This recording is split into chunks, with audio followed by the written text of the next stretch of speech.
your own channel, that is Highway to Education by SK.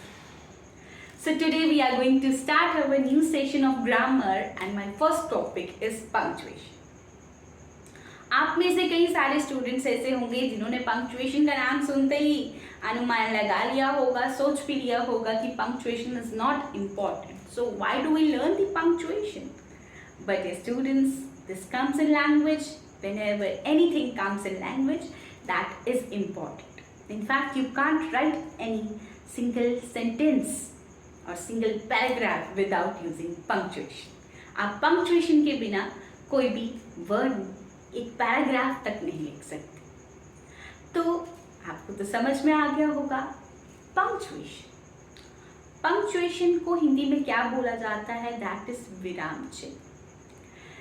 तो जब हम punctuation use करते हैं, that doesn't comes in written form. सिर्फ रिटन फॉर्म में नहीं आता, it comes when you are speaking too. जब आप बोल भी रहे हैं तब भी you are using the marks of punctuation. विराम चिन्ह के आप साइंस यूज कर रहे हैं. जब हम बोल रहे हैं, that comes in expression, that comes in feeling, that comes in question. हमारा फेशियल एक्सप्रेशन बता रहा है कि we are punctuating something. Whenever you are writing, you will use the some signs to define these punctuation marks and your feelings too. तो चलिए अब मैं आपको सिंपल सी और इजी एग्जाम्पल से समझाती हूँ कि पंक्चुएशन है क्या.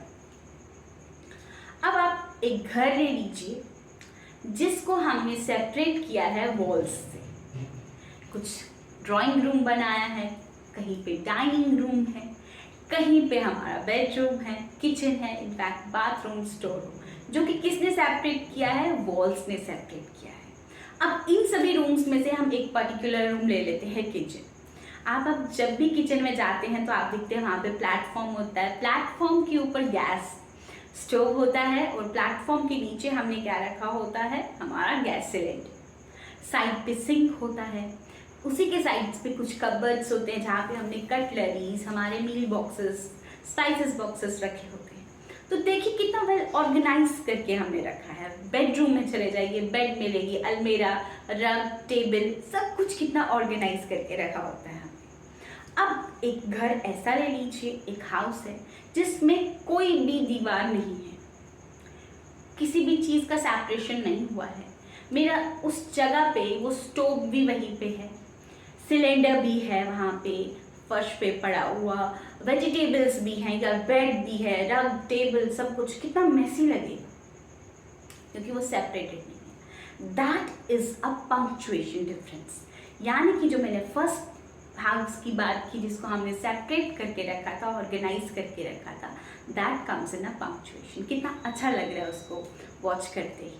And second thing is that is unhygienic and unorganized house.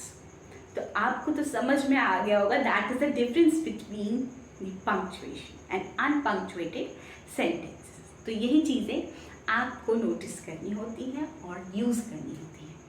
अब आप बोलेंगे मैम आपने तो बोला कि हम जब बात कर रहे हैं तो हम पंक्चुएशन मार्क का यूज़ कर रहे हैं, बट जब से आप बोल रहे हो you doesn't use any full stop, you doesn't say full stop, you doesn't say question mark.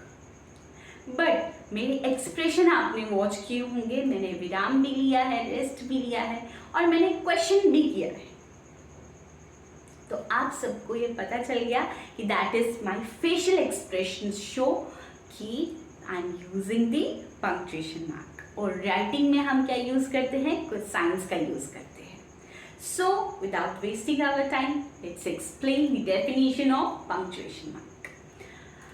That is punctuation mark. अब मैं ये भी बोलना चाहूँगी कि punctuation mark तो as usual definition तो आती नहीं है, but this is for our teachers. जो हमारे teachers हैं, जो हमारे बच्चों को पढ़ाते हैं, अगर उन्होंने बच्चों को एड्रेस करके डिफाइन करके लिखाना है तो ये punctuation की definition यूज़ कर सकते हैं वो. So let's start. Punctuation refer to these symbols or signs. किसको रेफर करता है? सिंबल्स और साइंस को. Used in writing. किसमें यूज होती है? Writing to divide phrases and sentences. यानी कि फ्रेजेस और सेंटेंसेस को डिवाइड करने के लिए जो भी सिंबल्स और साइंस हम यूज़ करते हैं उसे हम क्या बोलते हैं, पंक्चुएशन मार्क। नाउ हिंदी में हम बात करेंगे परिभाषा। भाषा के लिखित रूप में उचित ठहराने के स्थान पर जो निश्चित संकेत चिन्ह लगाए जाते हैं उन्हें विराम चिन्ह कहते हैं।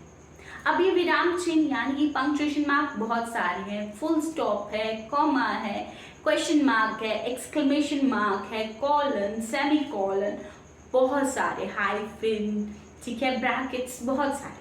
और इन सब को हम पढ़ेंगे in different parts of the videos and your work is that you have to give me the answer of that in my given comment box. आपने उसका आंसर देना है। If any students give me the quick answer, then I will recall his or her name in my upcoming videos. यानी कि मैं उसका नाम ज़रूर mention करूँगी in my upcoming videos. That is important. That comes in your paper too. आपके exams में भी आ सकते हैं। So must आप इसको watch कीजिए और enjoy कीजिए। मैं उम्मीद करती हूँ आप सब ने इस चैनल को शेयर, सब्सक्राइब और लाइक ज़रूर किया होगा। तो चलिए, टेक केयर, बाय बाय। हम मिलेंगे अपनी अपकमिंग नेक्स्ट वीडियो में जिसमें मैं आपको कैपिटल लेटर और फुल स्टॉप के बारे में बताऊंगी। So bye bye everybody, take care.